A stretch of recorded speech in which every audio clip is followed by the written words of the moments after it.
जहां एक तरफ 24 लाख बच्चों का भविष्य दांव पर है, वहीं दूसरी तरफ एक मंत्री कह रहे हैं कि सवाल पूछना देशद्रोह है।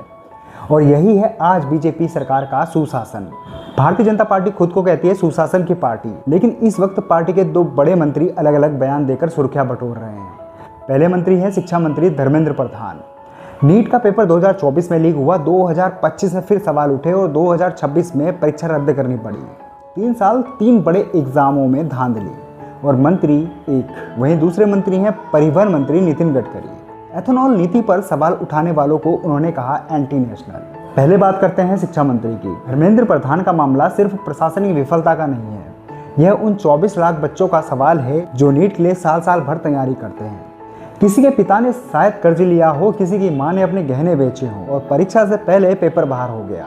मई 2026 से लेकर अभी तक लगभग 15 छात्रों ने नीट की अनिश्चितता के चलते अपनी जान दे दी। गलती एक बार हो तो सिस्टम की कमी हो सकती है, 2 बार हो तो लापरवाही और तीसरी बार हो तो जवाबदेही बनती है। लेकिन जब मंत्री जी से नीट पर सवाल पूछा जाता है तो मंत्री जी कहते हैं, ये तो दहशतगर्दों का बी टीम है। जिन लोगों को प्रजातंत्र ने सरे से अस्वीकार किया, वो छद्म रूप में आके इस प्रकार की व्यवस्था के पीछे पड़े हैं। अब प्रोटेस्ट में कौन कौन है ये हम नहीं जानते, यह जांच का विषय है। लेकिन एक सवाल जरूर है, जो सिस्टम 3 साल लगातार फेल हो रहा है, जिस मंत्री के कार्यकाल में 3 बार पेपर लीक हो चुका है, उस सिस्टम पर और उस मंत्री पर प्रश्न चिन्ह तो लगता ही है। अब बात करते हैं परिवहन मंत्री नितिन गडकरी की। एक यूट्यूबर ने इंटरव्यू में उनसे पूछा, मंत्री जी एथेनॉल बनाने में इतना पानी बर्बाद क्यों हो रहा है? मंत्री जी का जवाब सुनिए। अभी बैंगलोर में वाटर क्राइसिस चल रहा है। बीएमसी ने बस एक नोटिफिकेशन दिया, they going to cut the water supply. ये जो आर्गुमेंट करने वाले लोग हैं ना, हाँ, ये सबसे देश में एंटी नेशनल है।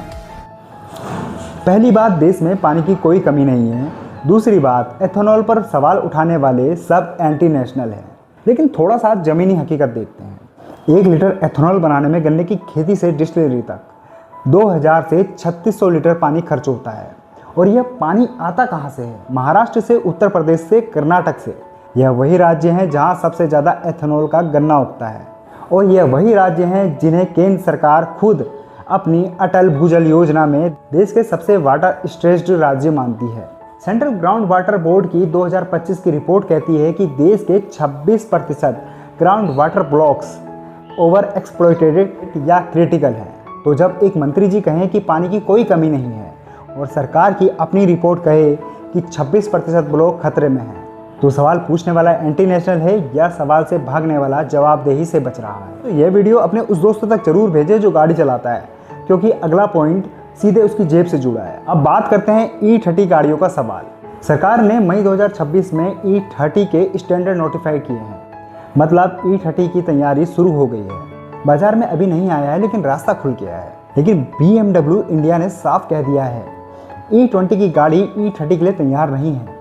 सिर्फ सॉफ्टवेयर अपडेट करने से काम नहीं चलेगा। एक सर्वे में 36,000 गाड़ियों के मालिकों से पूछा गया तो 11% ने कहा कि E20 से उनका माइलेज 20% ज़्यादा गिर गया है और 28,000 से ज़्यादा प्रोस्पेक्टिव बायर्स के एक अलग सर्वे में 41% लोगों ने कहा कि E30 की अनिश्चितता के चलते अभी गाड़ी नहीं खरीदेंगे। दोस्तों, सड़क पर आज 24 करोड़ 2 पहिया हैं और 4 करोड़ कारें जो लोअर इथेनॉल ब्लेंड के लिए बनी थी।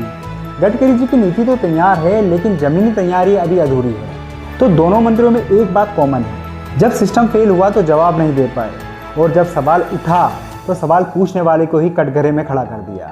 दोनों का सेम पैटर्न है और यही पैटर्न सुशासन के दावे पर सबसे बड़ा प्रश्न चिन्ह है। दोस्तों, नीट 2026 री एग्जाम हो चुका है, CBI जांच जारी है, 3 आरोपी न्यायिक हिरासत में भी हैं।